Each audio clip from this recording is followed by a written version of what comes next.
दोस्तों, आज हमारा कश्मीर का बहुत बड़ा दिन है। आषाढ़ नवमी, इस दिन कश्मीर का जन्म हुआ है, तो उसकी आपको सबको शुभकामनाएं। और आज ही के दिन 31-32 साल पहले पनून कश्मीर का भी जन्म हुआ, इसलिए ये हमारे लिए एक बहुत खुशी की बात है कि पनून कश्मीर के फाउंडेशन डे पर, जिसे स्थापना दिवस कहते हैं, हम जन्मदिन कहते हैं पनून कश्मीर, उस पर हम आपसे संबोधित हैं। और पिछले कुछ महीनों से केंद्र सरकार की कश्मीर नीति, केंद्र सरकार की कश्मीरी पंडितों को लेकर नीति, केंद्र सरकार किस रास्ते पर चल पड़ी है, जो हमको बड़ा चिंताजनक लगता है कि ये शायद रिवर्स करती जा रही है उन सब उपलब्धियों को जो इसने की, धारा 370 के हटाए जाने के रूप में, 35 से हटाए जाने के रूप में, पुनर्गठन करने के रूप में। हमको नहीं लगता है कि उसके बाद जो इन्होंने कदम उठाने चाहिए थे सरकार ने, वो उठाए हैं या उठाने की कोई उम्मीद हमको दिखती है। ये वही सब कर रहे हैं जो रिपीट हो रहा है 1990 तक, जो पॉलिटिकल एडमिनिस्ट्रेटिव स्ट्रक्चर कश्मीर था, जो हेजमनी थी सेपरेटिस्ट की, जो हेजमनी थी अलगाववादियों की, और उधर कांग्रेस और उनके पूर्ववर्ती उन सरकारों की, ये किसी भी मायने में नहीं लगता है कि केंद्र सरकार नरेंद्र मोदी जी के नेतृत्व में कोई बदल है, इसमें नहीं दिखता है। आपको मालूम है, हमारी चिंता है कि जिस तरह से डिलिमिटेशन को आधार बनाकर 2011 के सेंसस को आधार बनाकर ये कर रहे हैं, तो उससे हमको ये चिंता है कि ये फिर से कश्मीरी मुस्लिम हेजमनी को नए सिरे से उनको आश्वस्त कर रहे हैं कि कोई ख़ास बदल नहीं होने वाला है। उसके अलावा जो आप देख रहे हैं कि जो एक अपार्थीड है, हमारे बच्चों को लेकर जो पीएम पैकेज के चलते वहाँ गए, वो आपने देखा होगा, आप हमसे ज़्यादा जानते हैं, उस पर भी हम बात रखेंगे।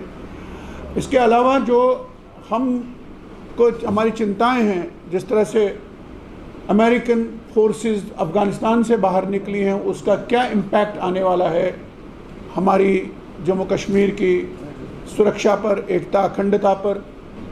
और उसके साथ ही हम ये भी आपसे कहना चाहते हैं कि हम इतने महीनों से लड़ रहे हैं और इस सरकार के पास हमारा Panun Kashmir prevention of genocide bill पड़ी है, उसको स्वीकार करने और उसको पारित करने के अलावा कोई चारा नहीं है सरकार के पास, ना हमारे लिए इसका कोई मायने है। चाहे आप डिलिमिटेशन करें, चाहे आप चुनाव करें, ये हमारे लिए रिपीटिशन है। आप ओल्ड एडिशन यूपीए का ही दे रहे हैं हमको, और आप लोकतंत्र के नाम पर लोकतंत्र की बहाली होगी, सड़कें बनेगी, पता नहीं क्या होगा। 90 तक क्या लोकतंत्र नहीं था वहाँ? तो इसलिए पनून कश्मीर एक तो सरकार के नाम अपने मैसेजेस देना चाहता आपके माध्यम से, और अपने कश्मीरी पंडित बिरादरी जो 30-31 वर्ष से जलावतनी में है, और उनमें कैसे भ्रम फैलाए जा रहे हैं, और हमको लेकर के कैसे कहा जा रहा है ये डिसयूनाइटेड है, इनकी कोई पार्टी नहीं है। या जो आपने देखा कि इन्होंने सभी हाफ सेपरेटिस्ट को नए सिरे से लेजिटिमाइज किया वही पिछली मीटिंग में। हम इस सब से दुखी हैं, नाराज़ हैं, और लेकिन हमारा संकल्प है कि जो रास्ता हमने चुना है वही रास्ता भारत के लिए, भारत के भविष्य के लिए, शांति के लिए, एकता अखंडता और गौरव के लिए सही है पनून कश्मीर का रास्ता। हम उस पर अडिग हैं, और इसका कोई दूसरा उपचार नहीं है कि कश्मीर घाटी के अंदर आप पनून कश्मीर का निर्माण करिए। कश्मीर घाटी को जिसे कहते हैं कि मोटे रूप से कहें कि दो भागों में बांटिए, पनून कश्मीर निर्माण करिए, और कोई रास्ता नहीं है, और उससे कम हमको कुछ भी मंजूर या स्वीकार नहीं है। इसके साथ ही मैं चेयरमैन पनून कश्मीर डॉक्टर अजय श्रृंगू जी को माइक सौंपता हूँ। धन्यवाद आप सबका।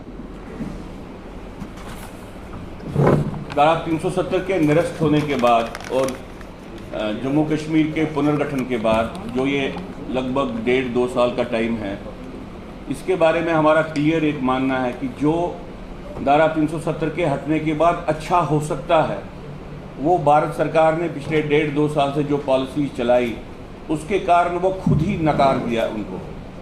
ये ऐसी बात है कि आपको मालूम है कि 71 वॉर के बाद जो अच्छा हो सकता था वो सब नकार दिया गया जब 75 में शेख अब्दुल्ला को वापस लाया गया।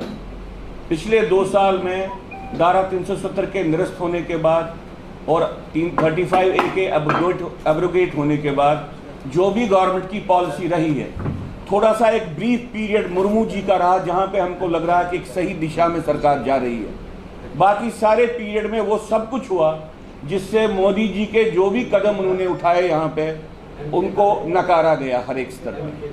हम भारत सरकार से अपील करते हैं वो 2 चीज़ें करें। पहले आधे अलगाववाद के आधार पे जो उनकी पॉलिसी है, जो उनका पॉलिटिकल प्रोसेस का स्वरूप है, उसको तर्क कर दें। दूसरी कि वो जो कश्मीरी हिंदुओं के बारे में जो भारत सरकार की पॉलिसी है, जिसको हम डिनायल ऑफ जिनोसाइड कहते हैं, जिनोसाइड को नकारने वाली जो पॉलिसी है उसको भी छोड़ दें।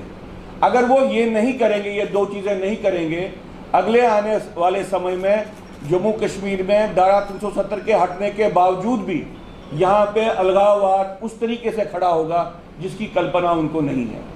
ये 2 अपील्स करके मैं एक बार और कहना चाहता हूँ कि जो हमारे कश्मीरी हिंदू भाई वहाँ पे प्राइम मिनिस्टर पैकेज के तहत वहाँ पे नौकरी कर रहे हैं, वो एक किस्म से होस्टेज हैं।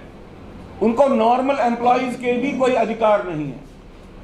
वो डिफरेंट कोई भी जो सरकार की तरफ से एम्प्लॉयज के लिए बेबूदी का काम किया जाता है तो सरकार ये बोलती है क्योंकि ये पीएम पैकेज के बंदे हैं इसलिए इनको इन पे ये लागू नहीं होता है। तो एक किस्म से जो वहाँ पे कश्मीरी हिंदू एम्प्लॉयमेंट की सिलसिला है, ये एक बॉन्डेड लेबर है। उनको एक यरगमाल एक सिचुएशन में रखा गया है और हर दिन उनको किसी न किसी बहाने से ह्यूमिलेट किया जा रहा है। कभी उनको बोला जा रहा है कि आपका 5 साल का प्रोबेशन रहेगा, कभी बोल रहे हैं कि नहीं अभी इसको 2 साल किया, फिर बोलते हैं नहीं ये 2 साल वाला भी नहीं चलेगा। कभी बोलते हैं कि भाई हम इनके अधिकारों की सुरक्षा नहीं कर सकते हैं क्योंकि ये प्राइम मिनिस्टर्स पैकेज का इनको ऑर्डर है, ये नॉर्मल एम्प्लॉय नहीं है। ये एक प्रक्रिया चल रही है। इस प्रक्रिया के तहत जो आज लेफ्टिनेंट गवर्नर साहब ने कहा है कि बहुत ज़बरदस्त जल्दी से वापस ले लेंगे, ये हमको अभी प्रीमैच्योर बचकानी बातें लग रही हैं। भारत सरकार 3 बातें समझ ले, जिनोसाइड को रिकॉग्नाइज करने के बाद कश्मीरी हिंदू की वापसी नहीं होगी, पन कश्मीर को निर्माण करने के बाद कश्मीरी हिंदू की वापसी नहीं होगी, और यहाँ पे आधे अलगाववाद का जो एक सिलसिला है गवर्नेंस का उसको ड्रॉप करने के बगैर, उसको बंद करने निरस्त करने के बगैर यहाँ पे कोई इम्प्रूवमेंट नहीं होगी।